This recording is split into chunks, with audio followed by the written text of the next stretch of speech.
Hello, nerds. Future Nerdy here, reading off of a little bit of a script. So if I tend to look away from the camera, that's why I don't normally do notes, but here we are. So what you have just clicked on is a review of sorts. As much of a review as we ever do here anymore for the movie The Substance. With it getting nominated for 5 Oscars, I figured it was worth to clip it from the most recent live stream. As with any reviews that we do here on the channel, specifically those that happen on the regular That Just Happened show, there were no notes while I was talking about the movie. Only my often buggy memory, my life experience up to that point, and the recent experience of actually having watched the movie. If you want a little bit more in that realm, then just stick around. I'll be adding some additional thoughts at the end of this. Otherwise, leave your condolences for my lost mind and your vitriol for my opinion in the comments. And let's get on with it. Thank you very much, nerds. On with the review.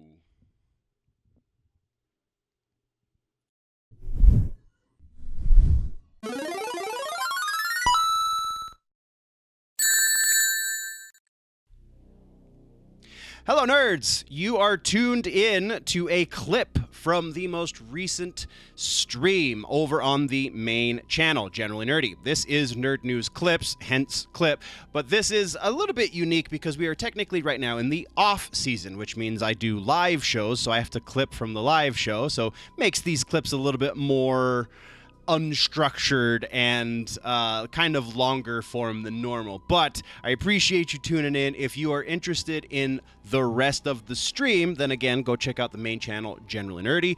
Until then, enjoy the clip. Then the other movie, and this one we're going to spend a little bit of time on because, oh boy, The Substance. Everyone is just talking about how really great this movie is. So I finally found a way to watch it, and it is not I think the first person I know of that has me and my girlfriend both, I guess, that has this take on it. But the first person I know of that is putting a review out of this movie. I don't think this movie is as great as it's being built. I think that a lot of people are liking this movie because they think they have to. Because it takes a lot of doing to watch this movie, because Mubi is not exactly a streaming service that many people have. So you're borrowing somebody's login information, you're doing the 7-day free trial, you're sailing the 7 seas, whatever you got to do to see this. Or maybe you were lucky enough to see it in theaters, because I definitely was not lucky enough to see it in theaters. And I say that just because that's the phrase, but I don't think luck had anything to do with this. All right, so I have issues with The Substance. Let's start with the billing of this as a body horror movie. Sure, there is an element of body horror. And also, sure, and not to give away too much, as you get deeper into the movie, especially into the last act, the climax of the last act, you get a decent dose of the body horror there. But for a vast majority of this movie, the horror comes in the psychology. And even then, there's so many caveats here. Even at that point, I still don't necessarily like calling this horror exactly. Thriller, perhaps. Body thriller. I don't know. That doesn't roll off the tongue quite the same. But the reason I say that is because you have the horror elements in the beginning of the movie, because it jumps right into it. Like if you're expecting this to be a bit of a slow burn in any way, then you're not coming into the right movie. This jumps into the action very, very quickly. We establish who the character of Elizabeth Sparkle is. That's Demi Moore's character. We establish her as something of a washed up, a Hollywood presence, and I think it's also misleading to try and draw some sort of weird parallel between what's going on here and what actually happens in Hollywood, because like the scenario they create for her, she's a washed up fitness guru who somehow also got a star on the Hollywood Walk of Fame. And like, so maybe I guess, no, I take that back. That does establish that she was an actor in her youth. And then as she got older, she got into this fitness thing. But then it kind of does this weird switch on you, because when she becomes the younger version, that's, I feel like I'm not really spoiling anything at this point, because that's kind of the premise of this movie. Is you're chasing youth, and this substance literally helps you become younger. So when she becomes the younger version of herself, she doesn't go for acting. She goes for more exercise. She's a fitness guru as her younger self again. I forget what she calls herself when she becomes young, but it jumps right into it. So you get the establishment, and then you get the horror turn within like the first 5 minutes or so, 8 minutes even. So you're like, oh, cool. We're jumping into this. We're going to get a lot of the horror elements of this. A lot of the body horror, because that's, again, it's a body horror movie. It's a crazy body horror movie. I had somebody at work tell me they weren't ready to see what happened in this movie. And it's like, I don't know if we watched the same movie. But again, within the first 8 minutes or so, you have this expectation. Oh, we jumped right into the body horror. Let's see where this goes. Like, it definitely hooks you super, super well.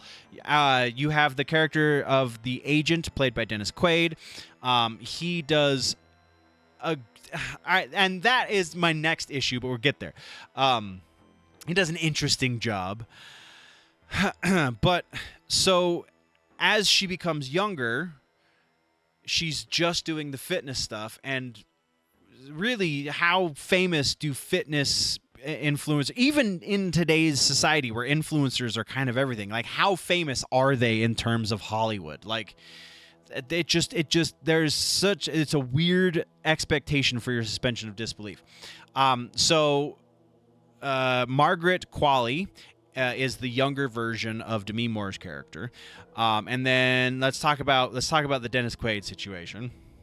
So, and because it factors with the three of them, we have Dennis Quaid being an absolute caricature of every horrible, negative stereotype that you can think of when it comes to male Hollywood straight white producer. Like, that is what Dennis Quaid is doing 100%, and he does it well, and it's over the top. He is being so animated and just insane, and like the camera choice, or the shot choices that the director makes, Coralie Fargit,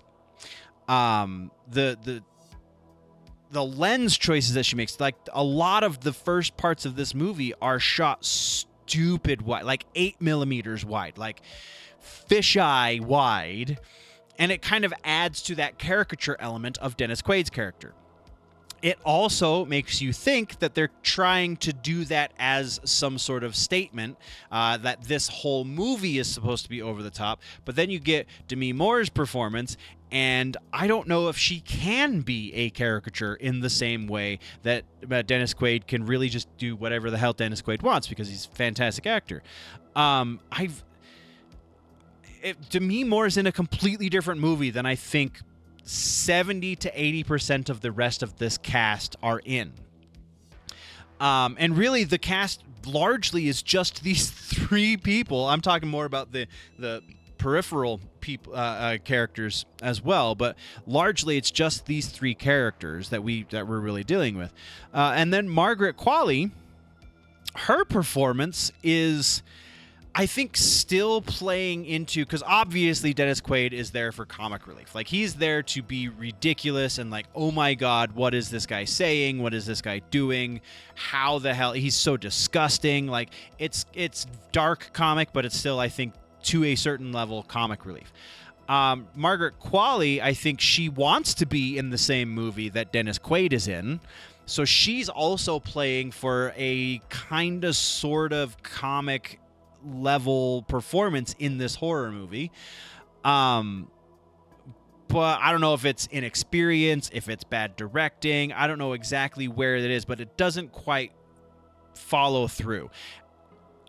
Maybe if Demi Moore had gotten the notice that this is, at least to some degree, a comedy, dark horror comedy, body, whatever.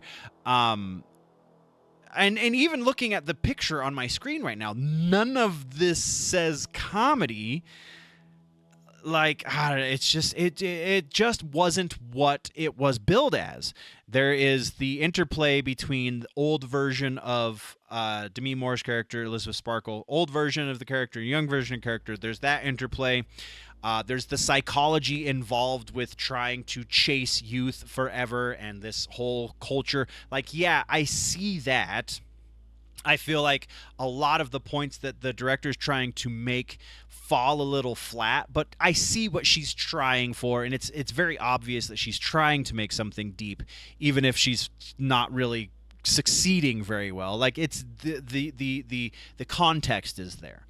But by the end of the movie, when you actually do get body horror elements on a level that you were expecting 30, 40 minutes previous, you don't care anymore, because like this, there's a lot of this movie was just kind of an excuse to ogle Margaret Qualley and all of the people around, all of the like other dancers around her.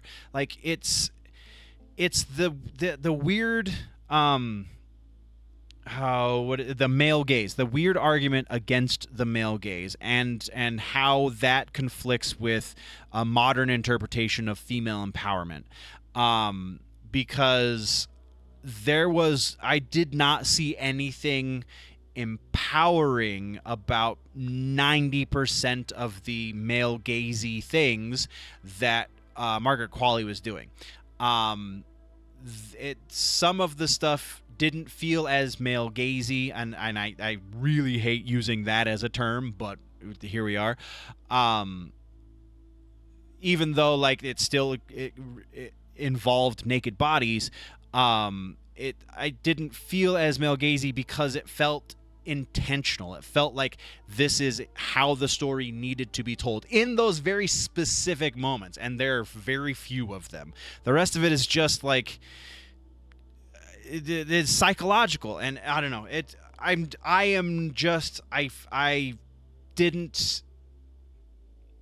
didn't like it.